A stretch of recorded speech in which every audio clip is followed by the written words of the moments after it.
ఉన్న బంగారాన్ని విడిపించి ఆ రోజు ఆన్లైన్ రేటుకే మేము కొంటాం. Sharma gold company.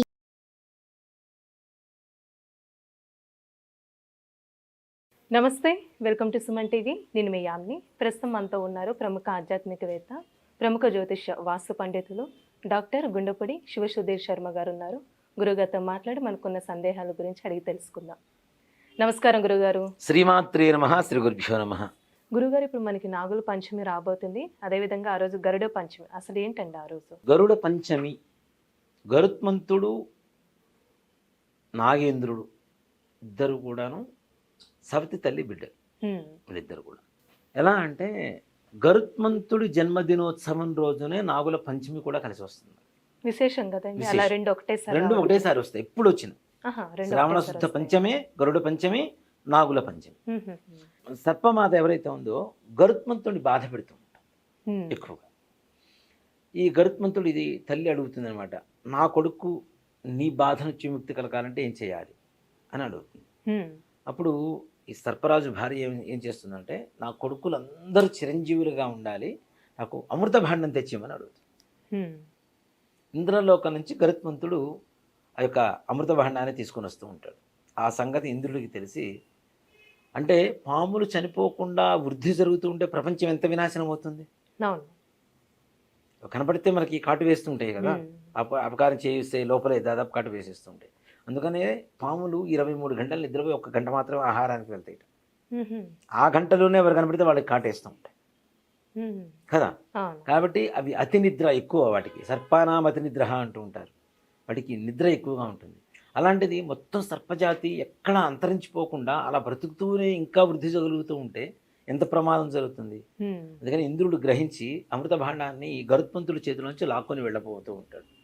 వారిద్దరి మధ్యలో జరిగినటువంటి ఘర్షణ మధ్య ఒక కొద్దిగా అమృతం ఈ పొలాల గట్ల మీద దర్భలు ఉంటాయి, మనకి గరికల చెట్టులాగా ఉంటాయి కదా, చిన్న చిన్న మొక్కల్లాగా.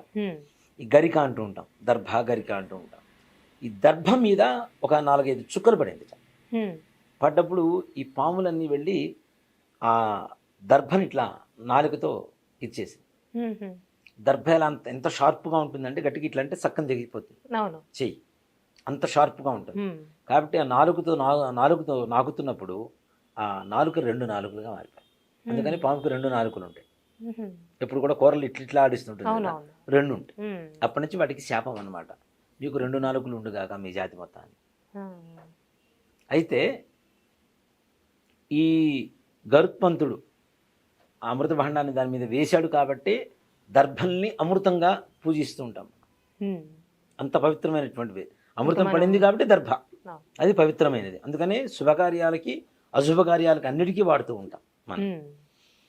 అలాంటి గరుత్మంతుడి జన్మదినోత్సవమే ఈ గరుడ పంచమి.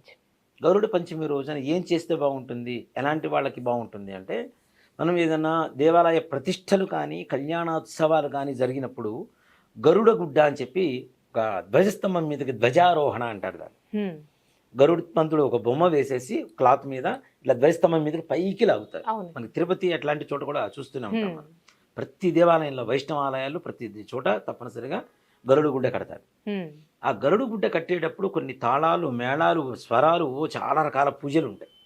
అక్కడ గరుత్మంతుడి దగ్గర కొన్ని మంత్రాలు చెప్పి ముద్దలు పెడతారు, ప్రసాదం. ఆ ముద్దలు ఇట్లా పైకి ఎగరేస్తుంటారు కొంతమంది.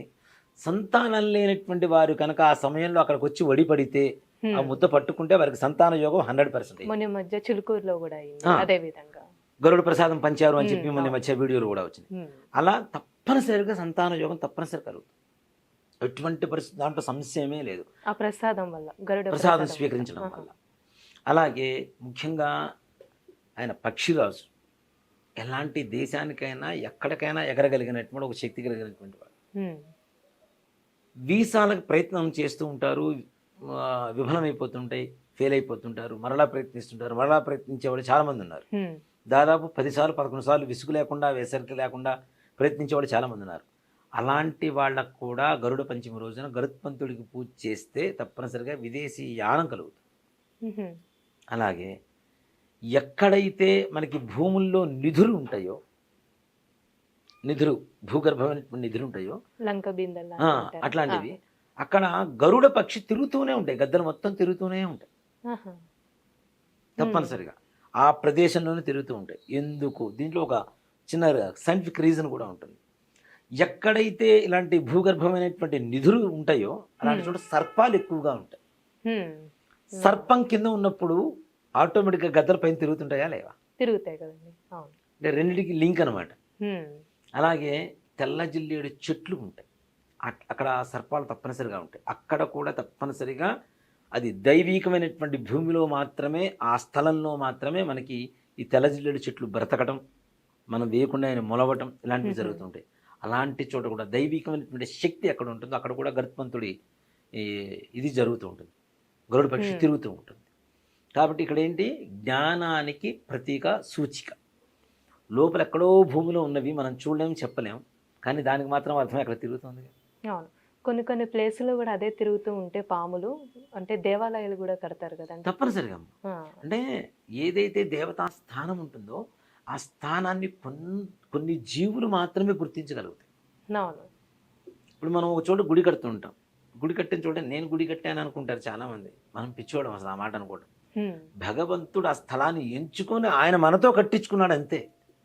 మనం కట్టడం మనం కట్టడం కాదు, మనతో కట్టించుకోవాలి. మనం ఒక కారకుడు కావాలి కదా, ఆ కారకులు మనం అవుతున్నాం, అది మన అదృష్టం అవుతుంది. అంతేగాని మనమే గుడి కడుతున్నాం అనుకోవడం అనేది పిచ్చితనం. నేనే కట్టించాను నాదే అనుకోవడం అనేది నీది నాది ఎంతకాలం? భగవంతుడు పర్మనెంట్గా ఉండిపోతాడు, శాశ్వతం, మనం అశాశ్వతం కదా. ఇలాంటి జ్ఞానాన్ని ఇవ్వగలిగినటువంటి శక్తి కూడా గరుత్మంతుడికి ఉంటుంది. అలాగే విదేశీ ప్రయాణాలకి, సంతాన యోగానికి గరుత్మంతుడికి గరుడ పంచమి రోజున చక్కగా పూజ చేసుకొని ఆయనకి అన్నం పెసరపప్పు కలుపుకొని, అన్నం ఉడికేటప్పుడు పెసరపప్పు వేస్తాం కదా, పెసరపప్పు వేసి అది ముద్దలుగా చిన్న చిన్న ముద్దలుగా మనం ఉండ్రాళ్ళు చుడుతూ ఉంటాం, అలానే ఉండ్రాళ్ళు లాగా చుట్టేసి చక్కగా నెయ్యి వేసి దేవుడు గరుత్మంతుడికి నివేదన చేసి మనం ప్రసాదంగా భావిస్తే, భుజిస్తే, తప్పనిసరిగా స్వీకరిస్తే మాత్రం మంచి ఫలితం కలుగుతుంది. అంటే అది ఎవరైనా తీసుకోవచ్చు అండి ఆ ప్రసాదం అనేది, లేకపోతే సంతానం కోసం చేసేటువంటి వాళ్ళు సంతానం కోసం, అలాగే విదేశీ ప్రయాణాల కోసం వెళ్ళాలి అనుకుని విఫలమవుతున్నటువంటి వాళ్ళకి పనికి వస్తుంది. అలాగే చిన్న పిల్లలు అనారోగ్యంతో మానసికమైనటువంటి ఎదుగుదల లేకుండా ఉంటారు చూడండి, వాళ్ళకి ప్రసాదం పెట్టినా కూడా మానసికమైనటువంటి ఎదుగుదల వస్తుంది, జ్ఞానం పెరుగుతుంది, మనం అనుకునేటువంటి సకల కార్యాలు దిగ్విజయంగా పూర్తవుతాయి. చాలా చక్కగా తెలియజేశారండి, ధన్యవాదాలు. శ్రీమాత్రే నమః, శ్రీ గురుభ్యో నమః. సుమన్ టీవీలో మీ పర్సనల్ అండ్ బిజినెస్ ప్రమోషన్స్ కోసం కింది నెంబర్కి కాంటాక్ట్ చేయండి.